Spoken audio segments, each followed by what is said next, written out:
Como calibrar biblicamente a frase "numa hora salvo e na outra perdido"? É um extremo, tanto quanto uma vez salvo, salvo para sempre, ou não? Vamos entender a salvação segundo o pensamento dos profetas bíblicos. A tua salvação espero, ó Javé. Gênesis 49, 18. Esta é a primeira passagem da versão Almeida Revista e Atualizada em que a palavra salvação aparece. E Jacó, exatamente aquele que a proferiu, deixa bem claro qual a origem da salvação do ser humano. Javé, o Deus Trino, Criador, mantenedor e Redentor do universo. E você sabe, como Deus não é uma força, uma coisa, mas três pessoas, é de se concluir que ninguém obtém essa salvação por superstição, sorte, e sim por Deus simplesmente querer salvar. Como Deus entrega sua salvação a um pecador? Bem, em Êxodo 15, verso 2, a palavra salvação aparece no contexto da libertação de Israel do cativeiro egípcio.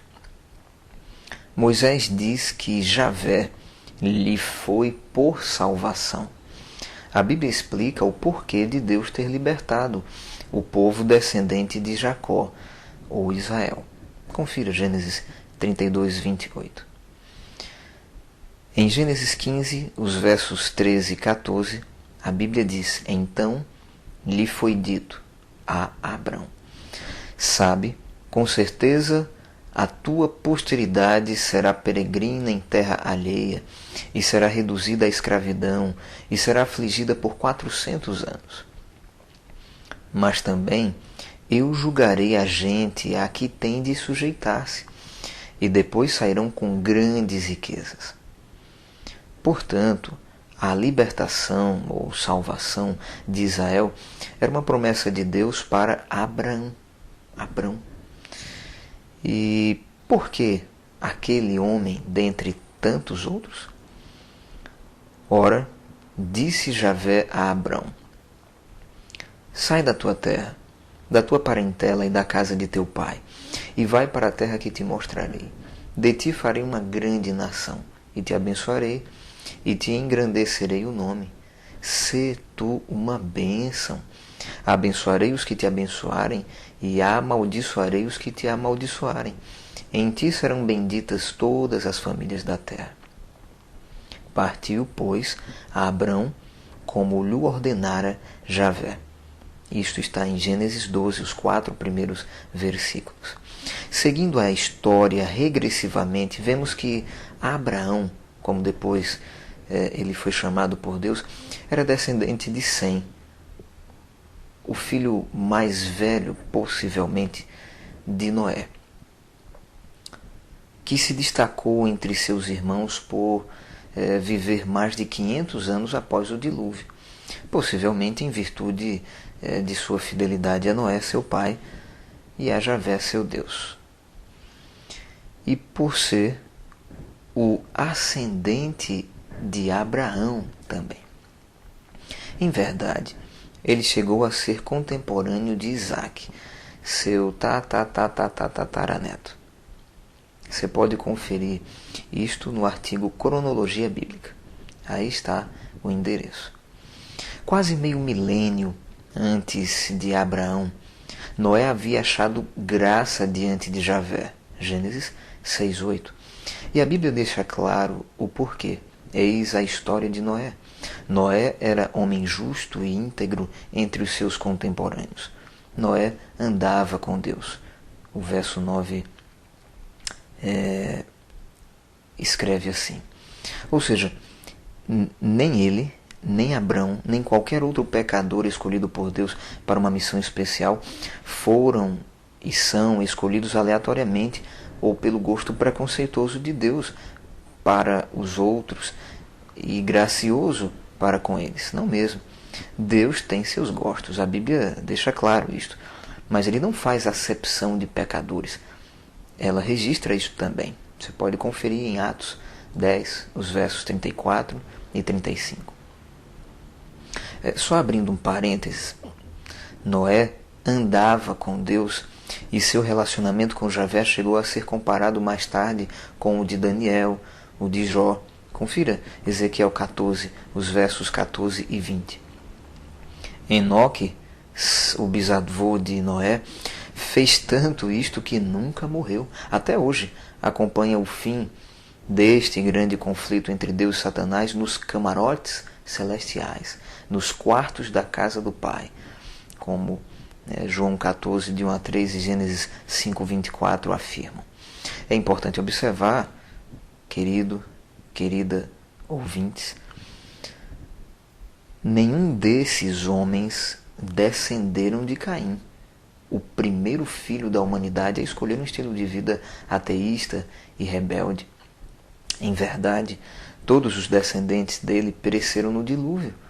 Já os filhos de Sete, seu irmão, que veio depois do assassinato de Abel,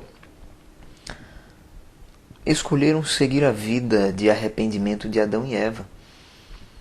E por meio de Noé perpetuaram sua semente até os dias de hoje e até os dias da gloriosa vinda do Rei Jesus, ou seja, perpetuarão sua existência para todos sempre, já que todos os seres humanos vivos hoje são descendentes de Sete.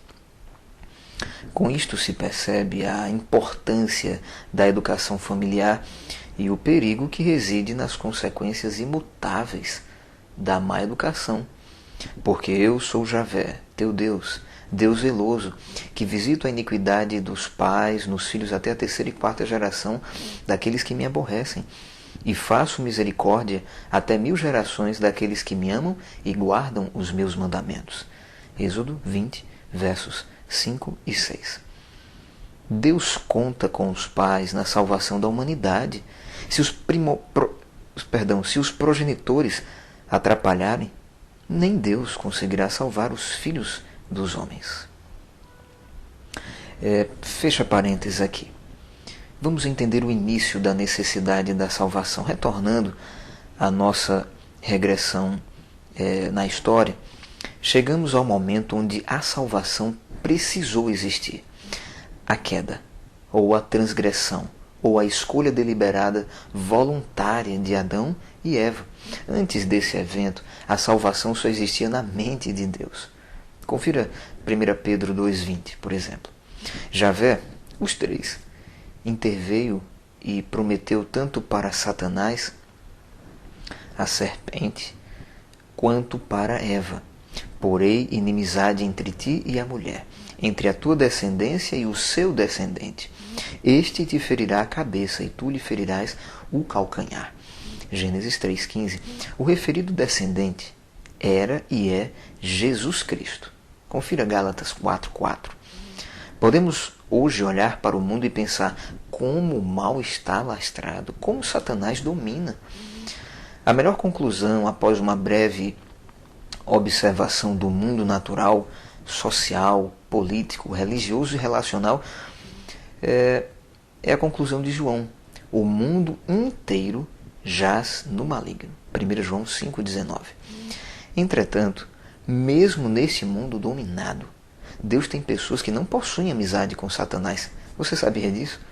Em verdade, são inimigos. Esse é o termo preciso em Gênesis 3,15. Inimigos dos anjos maus, os quais, infelizmente, venceram o primeiro casal no Éden, o qual dominava e guardava o mundo até então.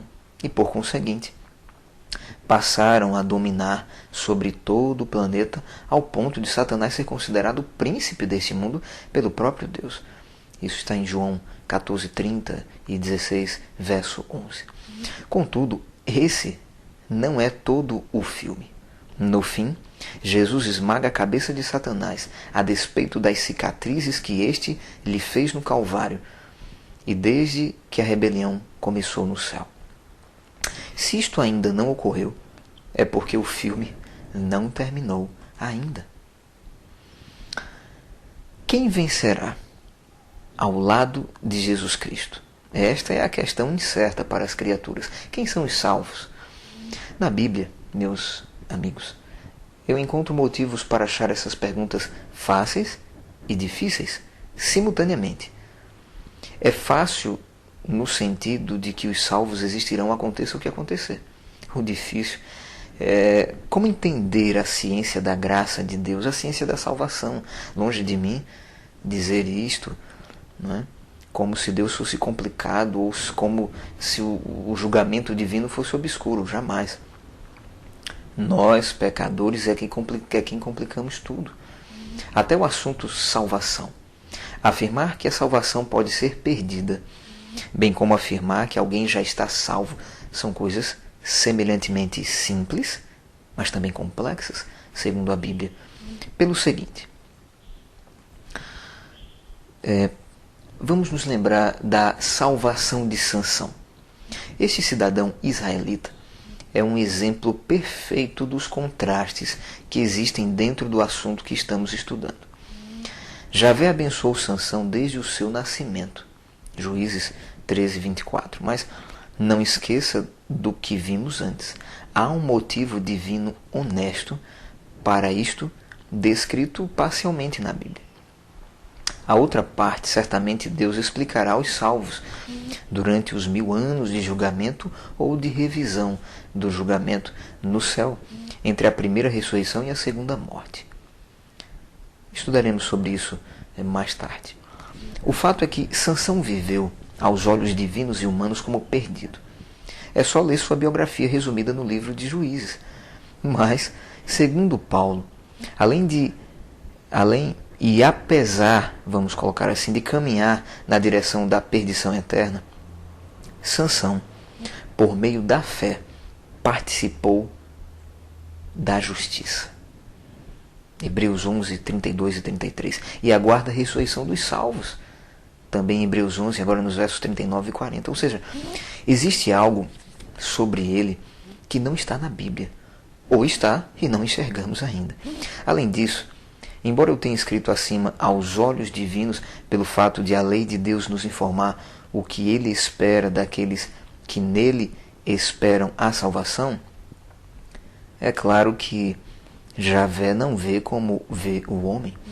O homem vê o exterior, porém Javé o coração. 1 Samuel 16, verso 7. E este princípio faz uma enorme diferença, embora ele não seja o único critério divino para dar o veredito a respeito do destino do pecador. As obras do pecador refletem, não garantem, mas refletem seu destino.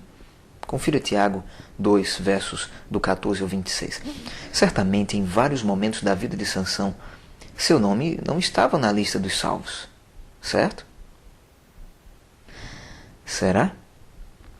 A propósito, existe tal lista nas Escrituras?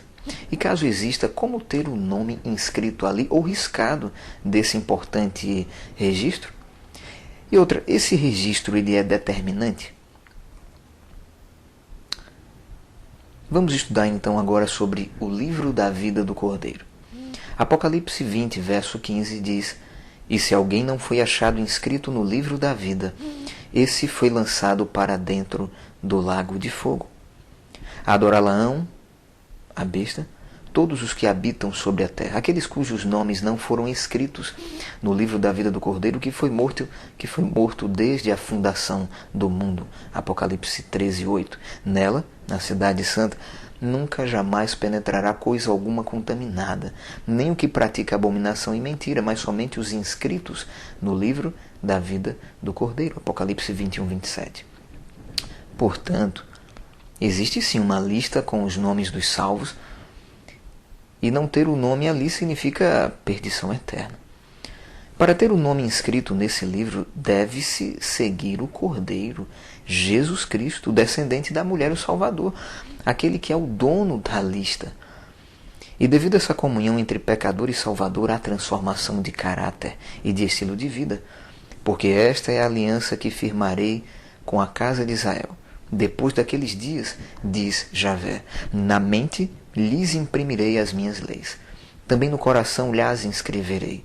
Eu serei o seu Deus, e eles serão o meu povo. Jeremias 31, 33.